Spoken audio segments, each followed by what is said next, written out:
Bienvenidos a su programa Reflexiones Bíblicas, patrocinado por la Iglesia Adventista del Séptimo Día y creado para contribuir a su plan de lectura diaria de la Biblia. Con ustedes, el pastor Orlando Rosales. Segundo libro de Samuel, capítulo 6, versos 5 al 8. Y David y toda la casa de Israel danzaban delante de Jehová con toda clase de instrumentos de madera que haya, con arpas, salterios, panderos, flautas y címbalos. Cuando llegaron a la era de Nacón, Usa extendió su mano al arca de Dios y la sostuvo, porque los bueyes tropezaban. Y el furor de Jehová se encendió contra Usa, y lo hirió allí Dios por aquella temeridad, y cayó allí muerto junto al arca de Dios. Y se entristeció David por haber herido Jehová a Usa, y fue llamado a aquel lugar Pérez Usa hasta hoy. David se proponía que Jerusalén fuera tanto la capital civil como la capital religiosa de la nación. La mudanza del arca a Jerusalén debía convertirse en un motivo de gozo impresionante.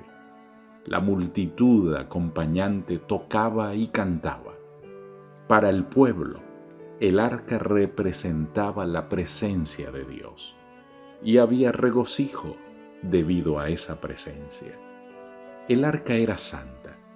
Nadie debía tocarla sino los sacerdotes descendientes de Aarón. Dios es estricto en sus requerimientos.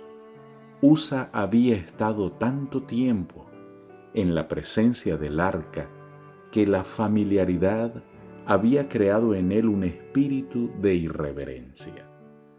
Había sido culpable de presunción temeraria e imprudente, y de acuerdo con ella lo había tratado el Señor.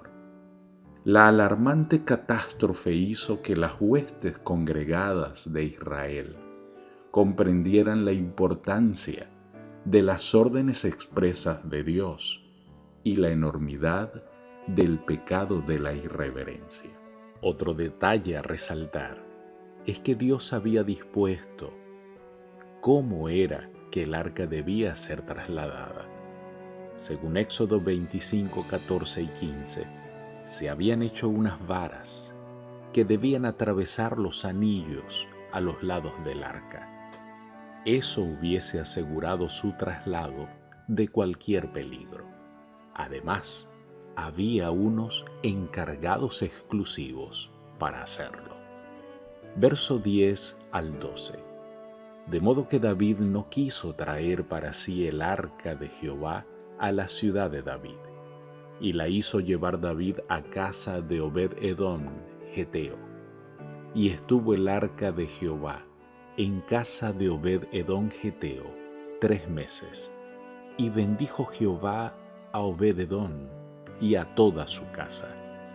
Y fue dado aviso al rey David diciendo: Jehová ha bendecido la casa de Obed-edom y todo lo que tiene, a causa del arca de Dios. Entonces David fue y llevó con alegría el arca de Dios de la casa de Obed-edom a la ciudad de David. La presencia del arca en el hogar de Obed-edom significó una bendición y no una maldición.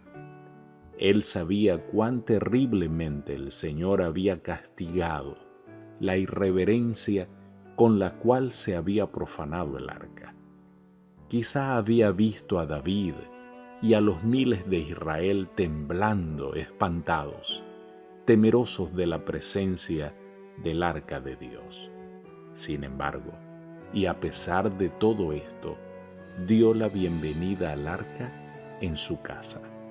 Lo que sucedió con Obed-edom demuestra que aunque Dios es santo, no le debe temer el humilde y el obediente. La nación había estado esperando para ver qué sobrevendría al geteo y a su familia. La bendición despejó la lobreguez y los presentimientos que había ocasionado la muerte de Usa. Verso 16. Cuando el arca de Jehová llegó a la ciudad de David, aconteció que Mical, hija de Saúl, miró desde una ventana y vio al rey David que saltaba y danzaba delante de Jehová y le menospreció en su corazón.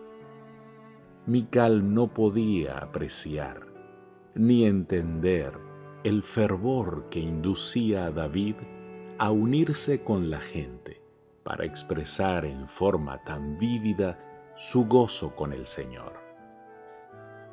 Cuando David cantó y danzó delante de Dios, su acto de culto fue aceptado por el cielo, pero fue despreciado por su esposa. La ocasión le dio una excusa para dar rienda suelta a sus reprimidos sentimientos de mala voluntad. Querido Dios, ayúdanos a no tener un corazón amargado como el de Mical, sino danos el corazón de alabanza que tenía David para contigo. Te lo pedimos en Jesús. Amén. Dios te bendiga.